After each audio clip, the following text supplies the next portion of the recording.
ബഹുമാനപ്പെട്ട ഉസ്താദുമാരെ, പ്രിയപ്പെട്ട മുത്താലിം സുഹൃത്തുക്കളെ, പ്രിയപ്പെട്ട കൂട്ടുകാരെ, അസ്സലാമു അലൈക്കും.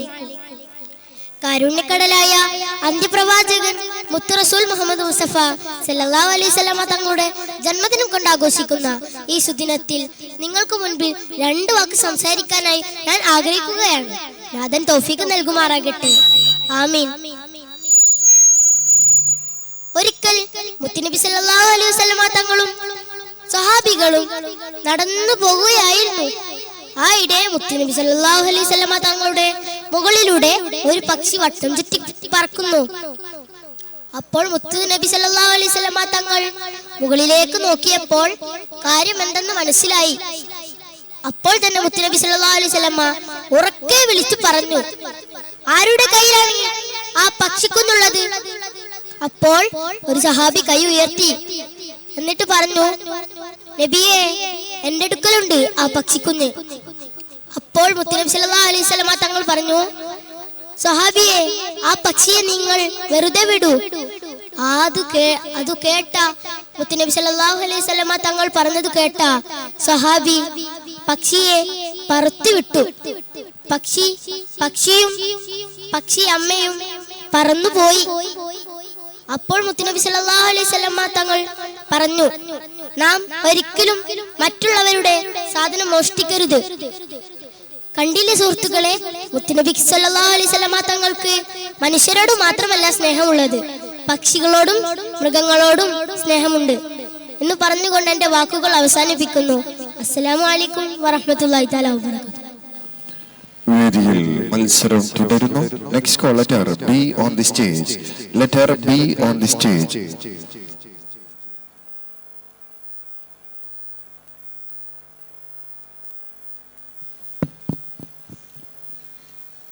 ബഹുമാനപ്പെട്ട ഉസ്താദുമാരെ, എൻ്റെ പ്രിയപ്പെട്ട കൂട്ടുകാരെ, അസ്സലാമു അലൈക്കും വറഹ്മത്തുള്ളാഹി വബറകാതുഹു.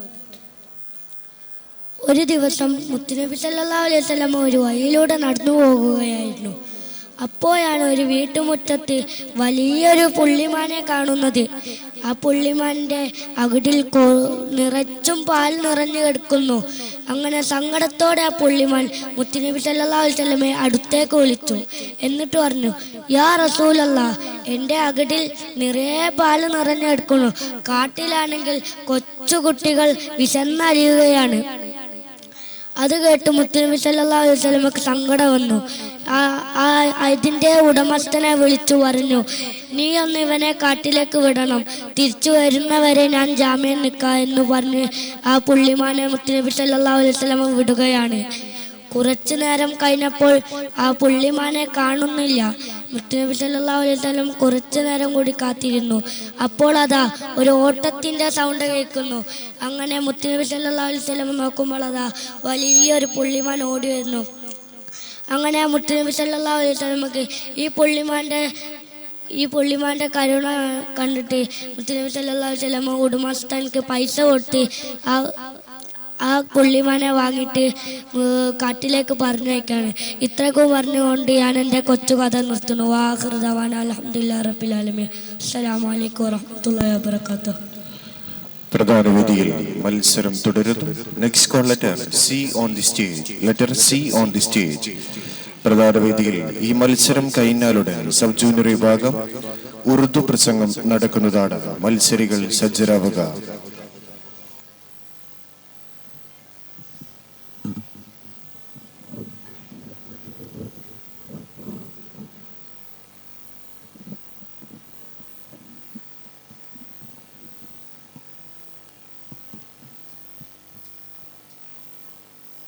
അസ്സലാമു അലൈക്കും വറഹ്മത്തുള്ളാഹി. മുത്തുനബി സല്ലല്ലാഹു അലൈഹി വസല്ലം തങ്ങളുടെ ജന്മദിനം കൊണ്ടാടുന്ന ഈ വർണ്ണാഭമായ വേദിയിൽ ഞാൻ നിങ്ങളോട് ഒരു കൊച്ചു കഥ പറയാം. എൻ്റെ കഥയുടെ പേര് പ്രജാക്ഷേമ തൽപരനായ ഒരു രാജാവ്. ധാരാളം ഇബാദത്തുകൾ ായിരുന്നു ആ രാജാവ്. തന്റെ രാജ്യത്തെ പ്രവശ്യകളാക്കി പല നാട്ടുരാജാക്കന്മാർക്കുമായി അദ്ദേഹം വിഭജിച്ചു നൽകി. അതിലൊരു രാജാവിന് സുന്ദരിയായൊരു മകളുണ്ടായിരുന്നു. അവളുടെ പേര് സുഹറ. മഹമൂദുൽ അഫന്ദിയുമായി അവളുടെ വിവാഹം ഉറപ്പിച്ചു വച്ചിരിക്കുകയായിരുന്നു. അങ്ങനെ ഒരു ദിവസം മഹമൂദുൽ അഫന്ദി നായാട്ടിനായി ദേഹത്തെ എണ്ണ തേച്ച് കൊട്ടാരം മട്ടുപാവിലൂടെ ഉലാത്തുകയായിരുന്നു. ഖുർആൻ പാരായണത്തിൽ അതീവ തൽപരനായിരുന്ന മഹമൂദുൽ അഫന്ദിയുടെ അതിരങ്ങൾ ഖുർആൻ സദാ മൊഴിഞ്ഞുകൊണ്ടിരിക്കുന്നു. അങ്ങനെ ഓതി ആലിംറാനിൽ 26-ാമത്തെ ആയത്തെത്തിയപ്പോൾ മഹമൂദുൽ അഫന്ദിക്ക് ഒരു സംശയം. എല്ലാ അധികാരവും എടുക്കുന്നവനും നൽകുന്നവനും നീയാണെങ്കിൽ എന്റെ അധികാരം ഈ സെക്കൻഡിൽ നീ എങ്ങനെ ഇല്ലാതാക്കും? പെട്ടെന്നൊരു ഭടൻ ഓടി വന്നുകൊണ്ട് പറഞ്ഞു, മഹാരാജാവേ കൊട്ടാര പൂമുറ്റത്ത് ഒരു പുലി. പുലിയോ? മഹാരാജാവ് മുറ്റത്തെത്തി. ഭടന്മാർ കഴിവതും പുലി ഓടിക്കാൻ ശ്രമിച്ചു. പക്ഷേ പുലി പിന്മാറുന്ന പ്രശ്നമില്ല. അവസാനം മഹമൂദുൽ അഫന്ദി തന്റെ ഉടവാൾ പിടിച്ചു ഒരു പുലിക്ക് നേരെ നീങ്ങി. പെട്ടെന്ന് പുലി ഇടതൂർന്ന് നിൽക്കുന്ന ഒരു കാട്ടിലേക്ക് പോയി. മഹമൂദുൽ അഫന്ദി കുതിരപ്പുറത്ത് ദീർഘനേരത്തെ പരിശ്രമത്തിനൊടുവിൽ പുലി കാട്ടിൽ അപ്രതീക്ഷിതമായി. ക്ഷീണം കാരണം മഹമൂദുൽ അഫന്ദി പാറപ്പുറത്ത് കിടന്നുറങ്ങിപ്പോയി. ഇതേ സമയം നമ്മുടെ സുഹൈറയുടെ കൊട്ടാരത്തിൽ ഒരു മോഷണം നടന്നിരിക്കുന്നു. സുഹൈറയുടെ വിവാഹാഭരണങ്ങളെല്ലാം ഒരു കള്ളൻ മോഷ്ടിച്ചിരിക്കുന്നു. ഇതറിയുന്ന രാജാവ് കോപിതനായി. ആരെവിടെ? 3 ദിവസത്തിനുള്ളിൽ കള്ളനെ നമുക്ക് മുന്നിൽ ഹാജരാക്കുകയും. ഭടന്മാർ നാടാകെ തിരിഞ്ഞു. പക്ഷേ കള്ളനെ കിട്ടിയില്ല. അവസാനം തല പോകുമെന്ന് ഭയന്ന് അവർ കാട്ടിലേക്ക് കാട് കയറി പോകുന്ന വഴിക്ക് ദൂരെ ഒരു സാധനം കിടക്കുന്നത് കണ്ടു. ഒന്നുകൂടി ശ്രദ്ധിച്ചു നോക്കിയപ്പോഴാണ് ദേഹത്തെ എണ്ണ തേച്ച ഒരാൾ പാറപ്പുറത്ത് കിടന്ന് സുഖമായി ഉറങ്ങുന്നു. കള്ളനാണെന്ന് കരുതി മഹമൂദുൽ അഫന്ദിയെ പിടിച്ചു കെട്ടിയവർ കൊട്ടാരത്തിലെത്തിച്ചു. 2 കൈകളും വെട്ടിമാറ്റി. വേദനയുള്ള സമയത്ത് തന്റെ മധുരമൂറും സ്വരത്തിൽ ഖുർആൻ മൊഴിഞ്ഞുകൊണ്ടിരുന്നു. അദ്ദേഹത്തിന്റെ ഖുർആൻ പാരായണം കേട്ട സുഹറ അദ്ദേഹത്തെ തന്റെ ഉസ്താദായി കിട്ടാൻ ആഗ്രഹിച്ചു. തന്റെ ഭാവി വരാനാണെന്നറിയാതെ ഖുർആൻ ക്ലാസ് ആരംഭിച്ചു. ഒരു ദിവസം ഉസ്താദ് അവൾക്ക് ആലിംറാനിയിൽ 26-ാമത്തെ ആയത്ത് ഓതിക്കൊടുക്കുമ്പോൾ ബോധം കെട്ട് വീണു.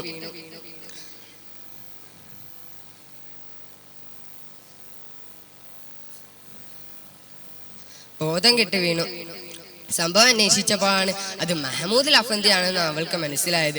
ഒരു കള്ളനും വികലാംഗവുമായ ഒരാളെ തന്റെ ഭർത്താവായി ലഭിക്കില്ലെന്ന് മനസ്സിലാക്കിയ സുഹൈറ ഒരു ഭ്രാന്തിയെ പോലെ അഭിനയിച്ചു. മാത്രമല്ല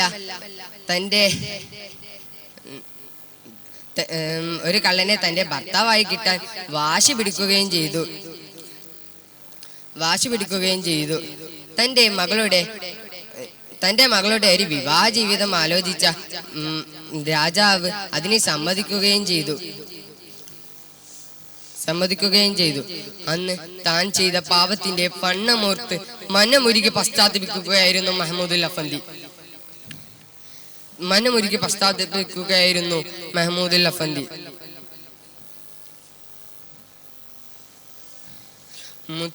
അന്ന് രാത്രി മഹമൂദുൽ അഫന്ദിയുടെ കിനാവിൽ മുത്തുനബി അതാ വന്നിരിക്കുന്നു.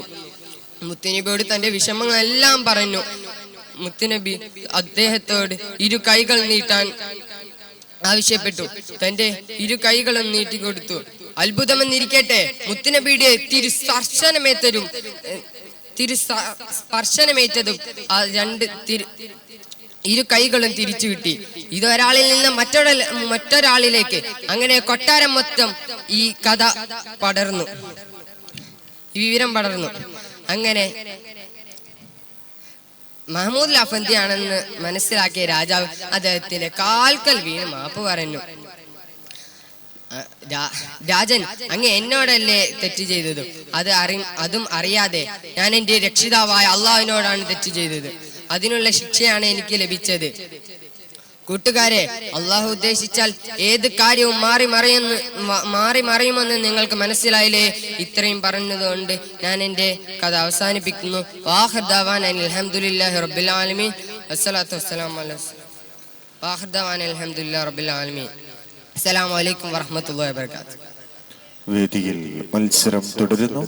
The last call letter D on the stage. Judges please note letter D on the stage. ശ്രദ്ധിക്കുക. പ്രധാനവേദിയിൽ ഈ മത്സരം കഴിഞ്ഞാലുടൻ സബ് ജൂനിയർ വിഭാഗം ഉറുദു പ്രസംഗം ആരംഭിക്കുന്നതാണ്.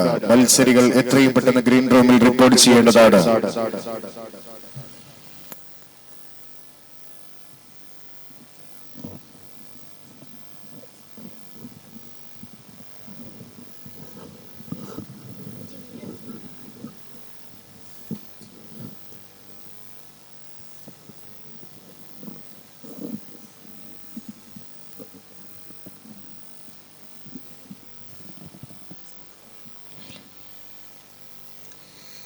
ബഹുമാനപ്പെട്ട ഉസ്താദുമാരെ, എൻ്റെ സ്നേഹനിധികളായ വർണ്ണശലഭങ്ങളെ, അസ്സലാമു അലൈക്കും. നിങ്ങളോട് ഞാനൊരു കൊച്ചു കഥ പറയാം. ശ്രദ്ധിച്ചു കേൾക്കുമല്ലോ. വിസ്മയിപ്പിച്ച വിരുന്നു സൽക്കാരം. ഇതാണ് എൻ്റെ കഥയുടെ പേര്. വിശപ്പ്, കൊടും വിശപ്പ്, അതിശക്തമായ വിശപ്പും സഹിച്ച് അവർ യുദ്ധമുഖത്ത് കിടന്ന് കീറുകയാണ്. ഇത് കണ്ട് ജാബിർ റളിയല്ലാഹു ഒട്ടും സഹിച്ചില്ല. ജാബിർ റളിയല്ലാഹു എന്ത് ചെയ്തെന്നോ കൂട്ടുകാരെ? വേഗം ഒരു ആട്ടിൻകുട്ടിയെയും അല്പം ഗോതമ്പും സംഘടിപ്പിച്ച് തന്റെ വീട്ടിലോട്ട് മടങ്ങി. ഭാര്യയായ സുഹൈല ബീവി റളിയല്ലാഹു അൻഹയെ വിളിച്ചു. സുഹൈല, ഓ സുഹൈല. പരിഭ്രമത്തോടുള്ള വിളി കേട്ട് ഭർത്താവിന്റെ മുന്നിൽ വന്നു നിന്നു. മുത്തുനബി സല്ലല്ലാഹു അലൈഹി വസല്ലമ തങ്ങൾക്ക് വിശക്കുന്നു, നീ വേഗം പോയി ഭക്ഷണങ്ങൾ ഉണ്ടാക്കി. അങ്ങനെ ജാബിർ റളിയല്ലാഹു അൻഹു കത്തി മൂർച്ചയാക്കി ആടിനെ അറുത്തു. തിരുനബി സല്ലല്ലാഹു അലൈഹി വസല്ലമ തങ്ങളെ ക്ഷണിക്കാൻ വേണ്ടി അവിടുത്തെ ചാരത്തേക്ക് നീങ്ങി. പിന്നെ വീട്ടിൽ സംഭവിച്ചതൊന്നും ജാബിർ റളിയല്ലാഹു അൻഹു അറിഞ്ഞില്ല. എന്തെന്നോ കൂട്ടുകാരെ, തന്റെ 4ഉം 2ഉം വയസ്സുള്ള പിഞ്ചു മക്കൾ ഉപ്പ ആടിനെ അറുത്തത് നോക്കി കണ്ടിരിക്കുന്നു. മൂത്തവൻ അനിയനോട് ചോദിച്ചു, അനിയ, ഉപ്പ ആടിനെ അറുത്തതുപോലെ നിന്നെ ഞാൻ അറുത്തോട്ടെ? എന്താണ് അറവെന്നോ എന്താണ് മരണമെന്നോ ഒന്നും നിശ്ചയമല്ലായിരുന്നു. പിഞ്ചു മക്കളാണല്ലോ അവർ. അങ്ങനെ ഉപ്പ ആടിനെ അറുത്തതുപോലെ മൂത്തവൻ അനിയനെ മലർത്തി കിടത്തി അറുക്കുകയാണ്. സുബ്ഹാനല്ലാഹ്, തന്റെ പിഞ്ചു കഴുത്തിൽ നിന്ന് നക്ഷത്രപ്പൂക്കൾ പോലെ രക്തം ചാലിട്ടൊഴുകുന്നു. അങ്ങനെ ഇത് കണ്ട് മൂത്തവൻ തിടുക്കത്തിൽ അവിടം വിട്ട് ഓടുകയാണ്. ഓടുമ്പോൾ മറ്റൊന്നുകൂടി സംഭവിച്ചു. എന്തെന്നോ കൂട്ടുകാരെ, കത്തിയുടെ മുകളിലോട്ട് തെന്നി വീണു. ഇന്നാലില്ലാ. അങ്ങനെ ജ്യേഷ്ഠനും ഈ ലോകത്തോട് വിട പറയുകയാണ്. ഒരു വീട്ടിൽ നിന്നും, അതും ഒരേ സമയത്ത് 2 മക്കൾ. ഇതെങ്ങനെ താങ്ങും? സുഹൈല ബീവി റളിയല്ലാഹു അൻഹ ഇതെങ്ങനെ താങ്ങും? ഇല്ല, ലോകത്തൊരു ഉമ്മാക്കും ഇത് താങ്ങാൻ കഴിയത്തില്ല. അങ്ങനെ ജാബിർ റളിയല്ലാഹു അൻഹുവിന്റെ ക്ഷണം സ്വീകരിച്ച് മുത്തുനബി സല്ലല്ലാഹു അലൈഹി വസല്ലമ തങ്ങളും സ്വഹാബികളും ജാബിർ റളിയല്ലാഹു അൻഹുവിന്റെ വീട്ടിലെത്തി. സുഹൈല ബീവി ആകെ ബേജാറായി. സുഹൈല ബീവി റളിയല്ലാഹു അൻഹുവിന്റെ മനസ്സിൽ ഒരു ഭാഗത്ത് പ്രവാചകനോടുള്ള അതിയേറ്റ സ്നേഹം, അത് തീരങ്ങളെ ചുംബിക്കുന്ന തിരമാലകളെ പോലെ സുഹൈല ബീവി റളിയല്ലാഹു അൻഹുവിന്റെ മനസ്സിൽ ഉണർന്നപ്പോൾ ഒരു തരത്തിലൊക്കെ ക്ഷമ കിട്ടി. അങ്ങനെ സുഹൈല ബീവി റളിയല്ലാഹു അൻഹു ഇങ്ങനെ ഓരോന്ന് ആലോചിച്ചിരിക്കുമ്പോഴാണ് ജാബിർ റളിയല്ലാഹു അൻഹുവിന്റെ സ്നേഹത്തോടെയുള്ള വിളി വീണ്ടും കേൾക്കുന്നത്. സുഹൈല, ഓ സുഹൈല. ആ വിളി അങ്ങ് കേട്ടതോടെ സുഹൈല ബീവി റളിയല്ലാഹു അൻഹുവിന്റെ മനസ്സിലൊരു കുളിര് വീശി, സ്നേഹത്തിന്റെ കുളിര്. അങ്ങനെ മുത്തുനബി സല്ലല്ലാഹു അലൈഹി വസല്ലമ തങ്ങൾക്ക് കഴിക്കാൻ ഭക്ഷണങ്ങൾ എടുത്തു വെക്കുകയും മുത്തുനബി സല്ലല്ലാഹു അലൈഹി വസല്ലമ തങ്ങൾ കഴിക്കാൻ ഇരിക്കുകയും ചെയ്തപ്പോൾ തിരുതങ്ങൾ ഒരു ചോദ്യം ചോദിച്ചു. എവിടെ ജാബിർ, നിന്റെ മക്കൾ? സുഹൈല ബീവി റളിയല്ലാഹു അൻഹു ഒന്നും മിണ്ടിയില്ല. സുഹൈല ബീവി റളിയല്ലാഹു അൻഹു പലതരത്തിലും വിഷയം മാറ്റാൻ ശ്രമിച്ചു. പക്ഷേ മുത്തുനബി സല്ലല്ലാഹു അലൈഹി വസല്ലമ തങ്ങൾ വീണ്ടും വീണ്ടും ചോദിച്ചു. അങ്ങനെ ഒടുവിൽ ആ സത്യം ജാബിർ റളിയല്ലാഹു അൻഹുവിനോട് സുഹൈല ബീവി പറയുകയാണ്. സുഹൈല ബീവി റളിയല്ലാഹു അൻഹു ജാബിർ റളിയല്ലാഹു അൻഹുവിനോട് പറഞ്ഞപ്പോൾ ജാബിർ റളിയല്ലാഹു അൻഹുവിന്റെ കണ്ണു നിറഞ്ഞു. ജാബിർ റളിയല്ലാഹു അൻഹു മുത്തുനബി സല്ലല്ലാഹു അലൈഹി വസല്ലമ തങ്ങളോട് പറഞ്ഞു. അങ്ങനെ മുത്തുനബി സല്ലല്ലാഹു അലൈഹി വസല്ലമ തങ്ങൾ പറഞ്ഞു, അവരെ ഞാൻ തന്നെ വിളിക്കും. യബുന ജാബിർ, ഓ ജാബിറിന്റെ 2 മക്കളെ, എഴുന്നേറ്റ് വരൂ. അത്ഭുതം, അത്യത്ഭുതം. ചോരയിൽ പൊഴിഞ്ഞു കിടന്ന ആ 2 മക്കൾ അതാ എഴുന്നേറ്റ് വരുന്നു. ഇത് സുഹൈല ബീവി റളിയല്ലാഹു അൻഹുവിന്റെയും ജാബിർ റളിയല്ലാഹു അൻഹുവിന്റെയും കണ്ണുകൾക്ക് ഇത് വിശ്വസിക്കാനേ കഴിയുന്നില്ല. അങ്ങനെ മുത്തനബി സല്ലല്ലാഹു അലൈഹി വസല്ലമ തങ്ങൾ വിളിച്ചാൽ വരുമല്ലോ. ആരംഭ പൂവിനോട് അതിയേറ്റ സ്നേഹം നമുക്ക് എല്ലാവർക്കും അല്ലാഹു തആല നൽകുമാറാകട്ടെ. ആമീൻ എന്ന് പറഞ്ഞുകൊണ്ട് ഞാൻ എൻ്റെ വാക്കുകൾ ഉപസംഹരിക്കുന്നു. അസ്സലാമു അലൈക്കും. മിസ്കെ മദീന 2K25. ഇതോടുകൂടി ഈ മത്സരം ഇവിടെ പൂർണ്ണമാകുന്നു. Thank you for judges.